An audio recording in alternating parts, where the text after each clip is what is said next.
যত তাড়াতাড়ি সম্ভব ছয়টা মাসখানে কাজ হবে, বাট ত্রাণটা অন্তত তোমরা পাবে না, এরকম হবে না।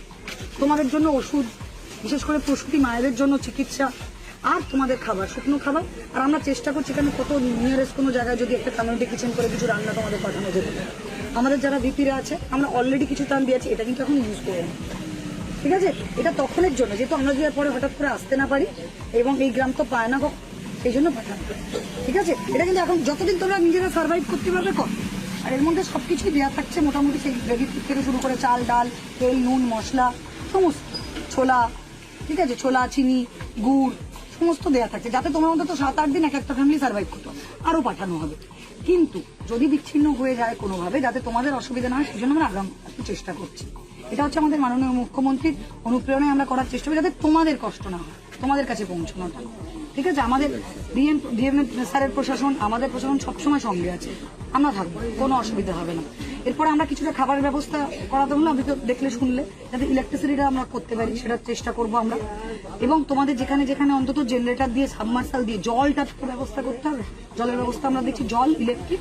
আর একটা ইম্পর্টেন্ট হচ্ছে তোমাদের যাতে কমিউনিকেশনটা থাকে, টাওয়ারগুলোর সঙ্গেও কথা বলে, যাতে তোমরা অন্তত আমাদেরকে বলতে পারো এখানে প্রবলেম, ফোনে বলতে পারো।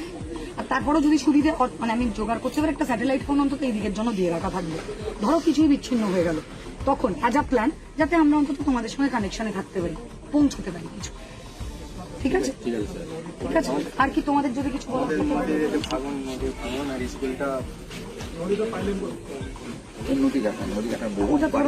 এটা আমি শুনেছি, পরের বারে যেটা হবে, অবস্থা কিন্তু খুব খারাপ, ওইদিকে সাইডকে যদি দেখতে পারো, ঢুকেও এটা তো এই মুহূর্তে এত তাড়াতাড়ি করা সম্ভব হবে না। আমরা এই বর্ষাটা শেষ হয়ে গেলে বিডিও সাহেব আসবেন, এসডিও সাহেব আসবেন, এটা আমরা করবো। এমএলএ সাহেব তো রয়েছে, বহুদিন স্কুল দেখতে, এমএলএ সাহেব এটা করি, এমএলএ সাহেব আছে। অবস্থা তো মানে ওই অঙ্কুর গার্ডওয়ালের একটা ব্যবস্থা দিলে আপনার কাছে অনুরোধ করছি।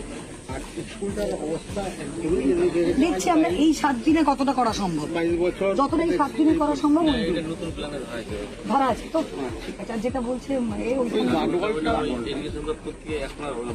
ওই সেটাই বলবো, পুজোর সময় থেকে কাজ সব ওটা করা হয়ে গেছে, ডিএম স্যারেরা করেছে।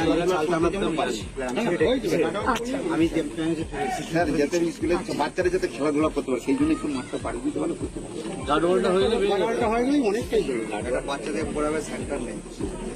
ঠিক আছে, করবেন, এটা আপনি এমএলএ সাহেব রইল, যা কিছু হবে আপনি এমএলএ সাহেবদের বলবেন, কোনো অসুবিধা নেই। ওই মডারেশন প্ল্যানটা একটুখানি কপি করিয়ে নেবেন, আমরা ডিএম স্যারের কাছ থেকে পাস করবো,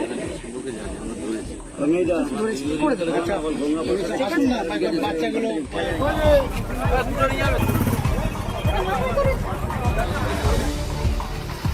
আমি এখানে নতুন এসেছি, আমি এসে শুনলাম যে মনসুকার 2 এবং 1-এর কিছু লোকজন বন্যাতে একদম বিচ্ছিন্ন হয়ে যায়। তো সেক্ষেত্রে আমরা চেষ্টা করলাম বন্যার সেই পরিস্থিতি যখন এরা বিচ্ছিন্ন হয়ে যাবে তার আগেই অ্যাডভান্সে তাদের কাছে পৌঁছে তাদের কথা শোনা, পরিস্থিতি দেখা এবং কিছুটা ত্রাণ সামগ্রী এমএলএ সাহেব রয়েছেন তাদেরকে কিছুটা পৌঁছে দেয়, যাতে তারা অন্তত যে সময়টা পুরোপুরি বিচ্ছিন্ন থাকবে সেই সময়টা করা। ডিএম স্যারের তরফ থেকেও ভিডিও করছেন এবং আমরা পুলিশের তরফ থেকেও, এমএলএ সাহেবের তরফ থেকেও, আমরা 3টে প্রশাসনের যে স্তম্ভ, আমরা সবাই মিলে একসঙ্গে ঝাঁপিয়ে পড়ে কোনো কালার না দেখে জাস্ট মানুষের পাশে দাঁড়ানোর জন্য, তারা যাতে ভালো থাকে, তারা যাতে তাদের জীবন যাতে আর একটু বেটার আমরা করতে পারি, তার জন্য মাননীয় মুখ্যমন্ত্রীর অনুপ্রেরণায় আমরা আজকের এই প্রচেষ্টায় তাদের কাছে পৌঁছতে চেষ্টা করব। ম্যাডাম, দীর্ঘদিন ধরে এই এলাকাগুলো বন্যায় কবলিত হয়ে থাকে, এমনকি সব থেকে বেশি সমস্যায় পড়ে প্রসূতি মায়েরা, একটা প্রচুর সমস্যার মধ্যে। আপনারা কি বাড়তি কোনো উদ্যোগ নিয়েছেন, ব্যবস্থা নিচ্ছেন? প্রসূতি মায়েদের জন্য আগের বছরেও যেটা হয়েছিল, আমাদের তাদেরকে আগে থেকে তুলে নিয়ে যাওয়ার জন্য, যাদেরকে 15 দিন বা 20 দিন মতো বাকি আছে, সেরকম একটা লিস্ট বানানো হয়েছে,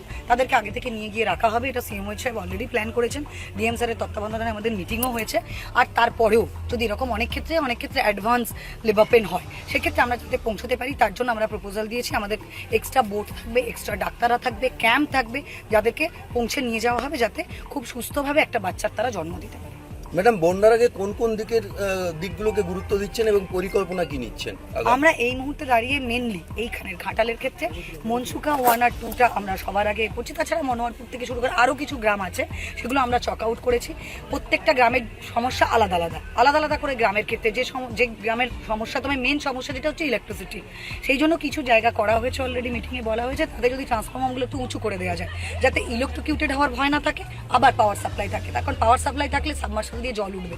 তারপরেও সেটা যদি না করতে পারি, আমরা চেষ্টা করব কিছু কিছু জায়গায় বোটে করে জেনারেটর পৌঁছে দেওয়ার, যাতে ওই জেনারেটরের কাছ থেকে কানেকশনস নিয়ে তারা সাবমার্সালে জলটা তুলতে পারে। তার কারণ জল এমন একটা সমস্যা, জল যদি না হয়, জল বিভিন্নভাবে ব্যবহার করার জন্য, খাওয়া থেকে শুরু করে শৌচকর্ম থেকে বাকি সব কিছু থেকে জলটা খুব ইম্পর্টেন্ট।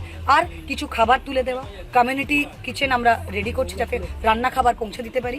ফুড মানে মেডিকেল ক্যাম্প করা হচ্ছে এবং অ্যান্টিভেনাম থেকে শুরু করে সব রকমের ইম্পর্টেন্ট ওষুধ, প্রসূতি মায়েদের জন্য স্পেশাল ব্যবস্থা, সেগুলো করা হচ্ছে। আর কিছু টর্চ লাইট, সার্চ ইঞ্জিন, উঁচু জায়গায় জেনারেটর দিয়ে খুব বড় যে সার্চ লাইটগুলো, যাতে অনেকটা গ্রাম মানে আলো হয়, যাতে যারা রাত্রেবেলা পৌঁছতে চাইবেও কোনো প্রবলেম হলে তারা জলের মধ্যে দিশা হারিয়ে না ফেলে, প্রপারলি তাদের পৌঁছতে পারে, আর গ্রামের মানুষও অন্ধকারের মধ্যে ডুবে না।